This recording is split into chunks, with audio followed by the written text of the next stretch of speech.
caashe maxamuud qaalib waa agaasimaha xarunta agoomaha ee magaalada Hargeysa oo maanta xarunteeda ku hadashay waxa ay ka jawaabtay eedeymo maalmihii la soo dhaafay loo jeedinayay xarunta agoomaha ee magaalada Hargeysa eedeymahaasi oo la xidhiidhay gabadh yar oo la sheegay in lagu kufsaday gudaha xaruntaasi agaasimaha xarunta agoomaha ee magaalada Hargeysa waxa ay sheegtay in arrinta la xidhiidha kufsiga inanta yar aanay ka dhicin gudaha xarunta agoomaha ee magaalada Hargeysa waxaana ay xustay inaanay ka hor dhici doonin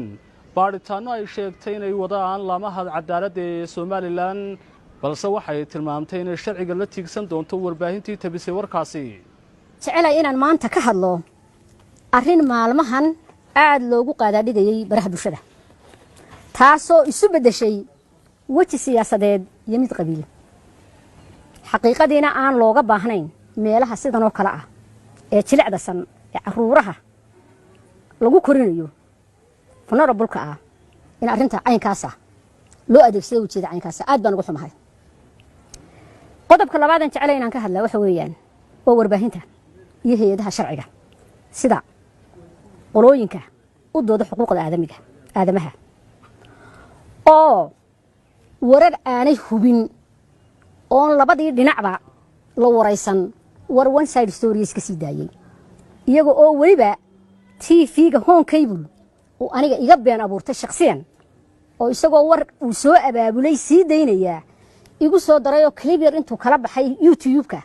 yiri markaan la kulanay maamulaha xarunta agoomahana sidan ay intay warkaas waa war aad iyo aad u fadeexada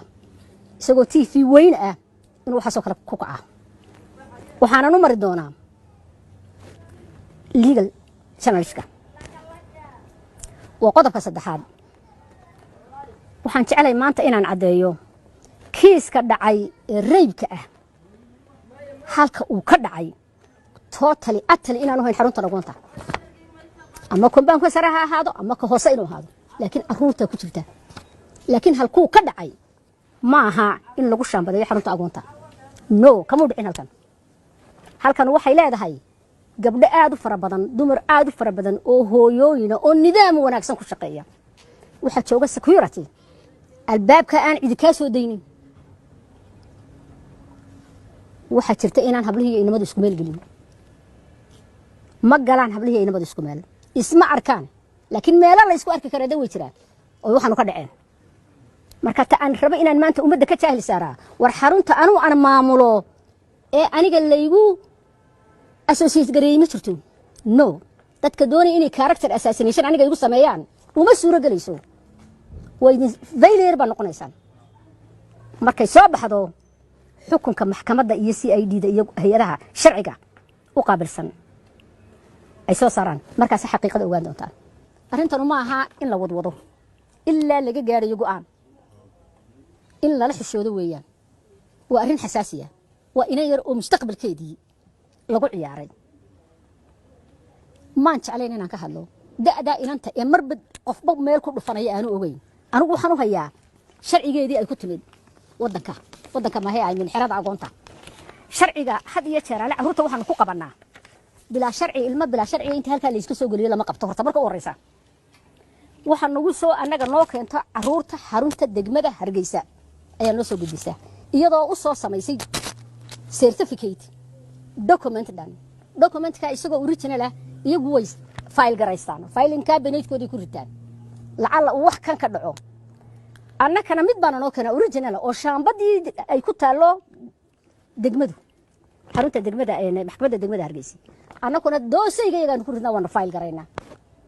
waxa weeyaan caawo waxay la keenay 2010 bishii October xarunta agoonta waxaanay dhalatay 2003 caawo warqadaasi waa tayaabaheedii hooyadeed ku keeneen xarunta agoonta waa arjiyadii ay u qorteen waa tii ay ka ogolaatay xarunta maxkamadda degmadu halkaasay saddexda caruuriba ku yaalaan da'ahoodii waqtigay dhasheen inay saxiixeen aabaheedii hooyadeed dhinaca kalena agaasimaha xarunta agoomaha ee magaalada Hargeysa waxay eedeymo culus dusha uga tuurtay xisbiga mucaaridka ah ee wadani way sheegtay inuu siyaasadeeyay arrinteena taasi yar waxaana ay xisbiga ugu baaqday inuu faraha kala baxo arrintaasi qodobka kale ee aan raacinaya waxa weeyaan axsaabta qaranka weeyaan waa axsaabta qaranka ee ku meeraysanaysa ayaamahan u dambeysay ya iyagoo arrinka siyaasadaynaya siina fogeynaya isla marhaanta iyagu waxay ka darayaan jirin sida xisbiga wadani oo kale waan ka xumahay maanta igu kaliftay waxaan haduu xitaa hadlayay waxaanu weyn uu ka hadlayo bal wuxuu ogyahay bal uu yimaado uu waraysto wuxuu ogyahay waxa la ogyahay ma jirto waa heblaayaba way lahayd ana ma nidhaahdo very sorry waan ka xumahay in sida bulshadeennu ay dhaqankeedu u noqdo inako ummad islaam ah inuu qof walba yiraahdo aniguna kan aan soo saaroon ana waxaan yiraahdo waan ka xumahay waxa leeyahay wardanihiina ku toosa ummadu idin igmatay ee siyaasadda anaga nagu soo